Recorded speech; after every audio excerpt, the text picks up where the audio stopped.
तो हम लोग कैलकुलेट करने जा रहे हैं इन्फाइनाइटली लॉन्ग चार्ज की वजह से किसी r डिस्टेंस पर अगर कोई पॉइंट P है तो उस पर कितना पोटेंशियल होगा, यही पता लगाना है।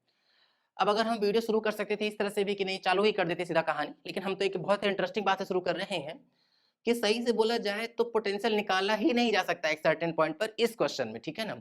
देखते हैं इस क्वेश्चन में क्या है भाई, कहीं भी पोटेंशियल निकालना होगा एक सर्टेन पॉइंट पर निकालना बहुत कठिन है, प्रोवाइडेड कि रेफरेंस नहीं पता हो। अगर रेफरेंस पता हो तो ही निकाला जा सकता है। चालू करेंगे। दो तीन चीजें जो हमको तुमको पहले पता होनी चाहिए कि सबसे पहली बात तो एक फॉर्मूला है भाई पोटेंशियल के लिए, dv इज इक्वल्स टू होता है फॉर्मूला माइनस में E vector dot D R vector. Potential difference निकालना हो सीधा इंटीग्रेट करना पड़ेगा। एक और चीज कि इस पर्टिकुलर पॉइंट पी पर इलेक्ट्रिक फील्ड है कितना, तो वो इलेक्ट्रिक फील्ड होता है 2k लैम्डा बाई आर। हम ये एक्सपेक्ट कर रहे हैं कि ये पता हो, ठीक है। पॉजिटिव चार्ज होगा तो अवे होगा, नेगेटिव चार्ज होता है अगर नेगेटिव चार्ज डेंसिटी होती तो टूवर्ड्स होता, ऑल्दो मैग्नीट्यूड सेम ही आता, ठीक है। कैसे करते हैं उसका भी एक आइडिया दे देते हैं कि करते कुछ ये यूं है कि भाई एक सिलेंडर ड्रॉ कर लेते हैं हम लोग ऐसे, और उस सिलेंडर के करेस्पॉन्डिंग हम लोग चलना शुरू कर देते हैं कि इस वाले की वजह से फ्लक्स नहीं आता है क्योंकि इलेक्ट्रिक फील्ड एरिया वेक्टर ऊपर होता है, इस वाले की वजह से इलेक्ट्रिक फील्ड एरिया वेक्टर नीचे, तो फिर भी फ्लक्स नहीं आता है, केवल इसकी वजह से आता है। कर्व सरफेस एरिया रखते हैं 2 पाई आर एल, और बेसिक सा एक फॉर्मूला है कि भाई E vector dot ds vector करते हैं, दोनों के बीच में एंगल 0 डिग्री है तो e इंटू 2 पाई आर एल, और फिर सिंपल मल्टीप्लाई कर देते हैं किससे, इधर lambda into L divided by epsilon. बहुत ही बेसिक सा डेरिवेशन हो जाता है। खैर उस बारे में वीडियो नहीं है तो हम लोग अभी फिलहाल उस पर बात भी नहीं करने वाले हैं ना, तो उस पर बात तो नहीं करने वाले हैं, फिलहाल इसको हटा दे रहे हैं, इसको हटा दिया जाए। हाँ, अब जिस बारे में वीडियो वहां की कहानी शुरू कर दे तो पहले ये बात पता होनी चाहिए। चालू करते हैं।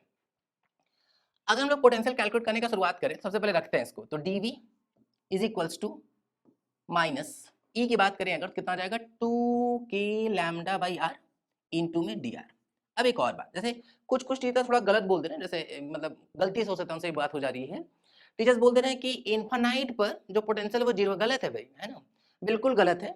हाँ, ये एक बात हो सकती है कि जब आर जो है वो जीरो होगा तो जो पोटेंशियल है वो इन्फिनिटी हो जाएगा, ये बात बोला जा सकता है। वैसे हम डेरिवेशन दिखा भी देंगे, लेकिन ये नहीं बोला जा सकता है कि हाँ इन्फिनिटी पर पोटेंशियल जीरो होगा, जो कि मेजॉरिटी ऑफ द प्रॉब्लम्स हम लोग करते हैं। जैसे अगर हम लोग किसी पॉइंट चार्ज की वजह से r डिस्टेंस पर किसी पॉइंट पर हो p पर, तो उस पॉइंट p पर पोटेंशियल का value k q by r तब आता है जब हम लोग ये मान के चल रहे हैं, जब हम लोग ये रेफरेंस लिए हैं कि इन्फिनिटी पर पोटेंशियल जीरो है। लेकिन ऐसा नहीं हो सकता भाई। क्यों नहीं हो सकता? एक तो लॉजिक हम लोग ये भी दे सकते हैं कि खुद जो चार्ज है वो इन्फिनिटी तक डिस्ट्रीब्यूटेड है, तो इन्फिनिटी पर पोटेंशियल जीरो नहीं हो सकता है, ठीक है। अब प्रॉब्लम यह है कि हम लोगों को पता ही नहीं है कि कहाँ रेफरेंस ले, तो हम लोग को एक ऑर्बिट्रेरी जगह पर पोटेंशियल अपने मन से मान ले रहे हैं ना, तो हम लोग अपने मन से कोई एक रैंडम पॉइंट ए मान ले रहे हैं, और मान ले रहे हैं कोई पॉइंट ए है जिसका डिस्टेंस पे कुछ मान लेते हैं, तो मान लेते हैं उसका जो डिस्टेंस है वो है लेट्स से कुछ भी, लेट्स से उसका डिस्टेंस हम लोग एस मान ले रहे हैं, ठीक है ना, एस। और जिस पे निकालना है उसका डिस्टेंस तो वायर से तो आर है, और एस डिस्टेंस पर कोई पॉइंट ए माने उसका पोटेंशियल मान लेते हैं कितना, let's say we not. Are पर तो पोटेंशियल पता ही लगाना है, उसको लिख ले रहे हैं कितना वीपी। अगर हम लोग देखें ध्यान से तो कांस्टेंट को बाहर, माइनस 2k लैम्डा बाहर, 1 बाई आर बचेगा, 1 बाई एक्स का इंटीग्रेशन डी एक्स के मतलब एक्स के रेस्पेक्ट में जो आता है वो एल एन एक्स आ जाएगा। तो वैसे ही 1 बाई आर का इंटीग्रेशन आर के रेस्पेक्ट में अगर हम लोग करेंगे तो सिंपल कितना आ जाएगा, एल एन आर आ जाएगा, ठीक है ना। एल एन आर कहाँ से कहाँ तक, तो बोले एस से लेकर के आर तक, ठीक। यहाँ अगर हम लोग देखेंगे तो भाई जब कुछ नहीं है तो जिसके रेस्पेक्ट में इंटीग्रेट करते हैं वही आ जाता है। अपर माइनस लोअर कर लेंगे तो यहाँ सिंपल कितना आ जाएगा, वीपी माइनस वी नॉट। तो हो जाएगा हम लोग का कितना, VP minus V naught is equals to minus 2k lambda. फिर यहाँ क्या लिख लेंगे, L N R minus L N S. और हम लोगों को ये बात पता होना चाहिए कि L N A minus L N B जो होता है वो L N A by B भी बन सकता है। तो अगर हम लोग उसी हिसाब से चलना शुरू करें, उसी हिसाब से अगर हम लोग चलना शुरू कर रहे हैं, ये सब कुछ हटा भी दे रहे हैं, ये सारा कुछ हटा दिया जाए, ये हटा दे रहे हैं। हाँ, अब चलते हैं। तो हम लोग यहाँ से लिखेंगे क्या हो जाएगा, VP minus V naught is equals to minus में 2k lambda L N R divided by S लिखा जा सकता है।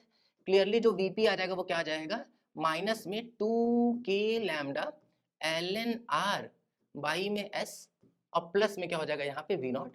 और ये है हम लोगों का उस पर्टिकुलर पॉइंट पी पर पोटेंशियल। ये बड़ा अजीब सा दिखता है बच्चों को, जैसे सर ये सब क्या है इसमें, ये क्वेश्चन में तो हम लोग को वीपी निकालने चले थे हम लोग, ये एस क्या लिख दिए आप, वी नॉट क्या लिख दिए, बहुत वियर्ड है भाई। क्योंकि प्रॉब्लम ये है कि हम लोग को रेफरेंस नहीं पता है, और हम लोग इसी चीज की कहानी को थोड़ा कंटिन्यू करें ना तो देखो ऐसे भी लिख सकते हैं इसको, देखो वीपी शायद उससे ज्यादा बेहतर समझ में आए, minus 2k lambda L N R minus L N S चल रहा था, और प्लस में क्या चल रहा है, वी नॉट।